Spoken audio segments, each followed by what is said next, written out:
दुनिया मतलब ही नहीं है सर। आपको दुनिया के मतलब के लायक बनना नहीं आता। आप में वो चीज नहीं है कि दुनिया में कोई भी आपसे मतलब रखे। क्यों रखे? है क्या तुम्हारे पास? सर आपको पता नहीं, हमारे साथ बहुत दिक्कत है। सर आपको पता नहीं, हमारा कोई साथ नहीं देता।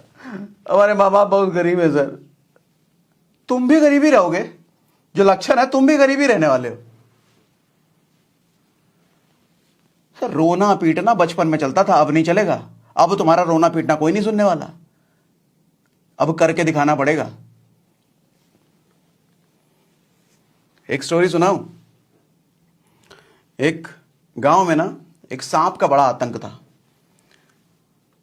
एक सांप हमेशा पेड़ में लिपटा हुआ रहता था और उस पेड़ के पास से जो भी गुजरता था ना, वो सांप उसको मार देता था, डस लेता था। तो पूरे गांव में बड़ा आतंक था उस सांप का और कोई भी डर से उस पेड़ के आसपास भी नहीं जाता था। एक बार भगवान बुद्ध उस गांव में आए तो सबने बुद्ध को बताई ये बातें, भैया बड़ा दुख है, सांप का जो आतंक है उस तरफ से कोई जा भी नहीं सकता है, कुछ बताइए समाधान।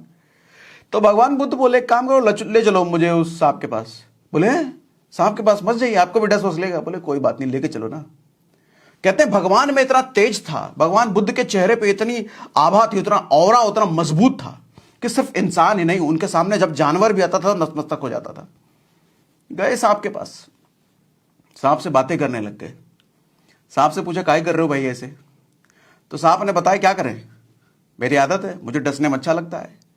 तो सांप ने बताया देखो अच्छा तो लगता है लेकिन जिंदगी एक ही बार मिली है दोस्त, और इस जिंदगी में जितनी ज्यादा लोग तुमको बद्दुआएं देंगे, जितना ज्यादा पाप करोगे, भगवान के पास जाकर के उतनी ही कष्टों का सामना करना पड़ेगा। तो सांप ने बोला क्या करें प्रभु, फिर बताइए आप ही। बोले आज के बाद से डसना बंद कर दो। बोले ठीक है। तो जब उसने सांप ने डसना बंद कर दिया ना, तो लोगों ने उस सांप को हल्के में लेना शुरू कर दिया, आना जाना शुरू कर दिया। अच्छा वहां के जो बच्चे थे सांप को ढेला मार के खेलते थे, उसके साथ ढेला मारते थे, पत्थर मारते थे। सांप लहूलुहान हो रहा, चोट लग रही, घाव हो रहे, लेकिन सांप ने बोल रखा था कुछ करूंगा नहीं, डसूंगा नहीं। तो सांप सह रहा था बेचारा। एक दिन भगवान बुद्ध वापस उसी रास्ते से गुजर रहे थे, उन्होंने देखा सांप की हालत, तो पूछा उन्होंने, कहा ये क्या कैसे हो गया? तो सांप ने बताया आप ही ने बोला था डसने को नहीं, मैं किसी को डसता नहीं, यहाँ के बच्चे मेरे साथ खेलते हैं, मेरे साथ खेलते क्या मुझे पत्थर मारते हैं, जिसकी वजह से देखो क्या हालत हो गया मेरा। तो भगवान बुद्ध जो कहते हैं, ध्यान से सुनना अभी मेरी जो कहने जा रहा हूं। भगवान बुद्ध ने कहा कि बेटा तुमको डसने के लिए मना किया था, फुफकार मारने के लिए थोड़ी मना किया था। सर तुम्हें जब फुफकार मारना भी तुमने बंद कर दिया ना, तो लोग तुमको कमजोर समझ लिए बेटा। और दुनिया का ये दस्तूर है, जिसको कमजोर समझा जाता है उसी को पत्थर मारा जाता है, जिसको कमजोर समझा जाता है उसी को अपने मतलब के लिए इस्तेमाल किया जाता है, जिसको कमजोर समझा जाता है उसी के फायदे उठाए जाते हैं। तो तुमने मौका दे दिया अपने आप को कमजोर समझने का। तुमको उनको नुकसान नहीं पहुंचाना था, लेकिन अपनी शक्ति का प्रदर्शन तो करते रहना था। तुम ताकतवर हो ये दिखाते तो रहना था। कितनी मजबूत बात है। सांप शक्तिशाली था लेकिन उसने शक्ति का प्रदर्शन बंद कर दिया। देखो शक्ति का प्रदर्शन का मतलब यह नहीं कहता कि राह चलते किसी को थप्पड़ मारते चलो, गाली गलौज करते चलो। आज के टाइम पे शक्ति का मतलब होता है प्रतिभा कितनी है आप में, आप जिस फील्ड में जिस इंडस्ट्री में हो उसमें क्या अपने घोड़े खोले, कितनी बड़ी अचीवमेंट हासिल करी है, क्या हासिल कर लिया उसमें, वो होता है शक्ति।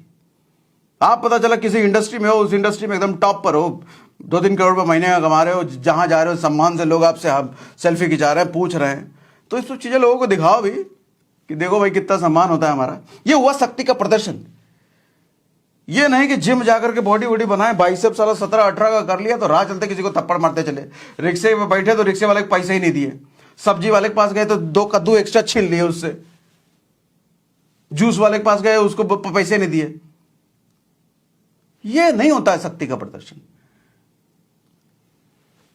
ऐसा करोगे तो फिर तो कोई ना कोई पीटेगा आकर के। तुम्हारे 17 के डोले हैं तो कोई 19 वाला आएगा, ले लपाट दे के पेलेगा तुमको। वो नहीं होता है। किसी को नुकसान पहुंचाना काम नहीं है सर हमारा। कभी भी जिंदगी में कोई भी ऐसा काम मत करना जिससे किसी को नुकसान पहुंचे। अपने आप को शक्तिशाली प्रदर्शित करना है, लेकिन उससे किसी का नुकसान नहीं होना चाहिए, यह याद रखना हमेशा।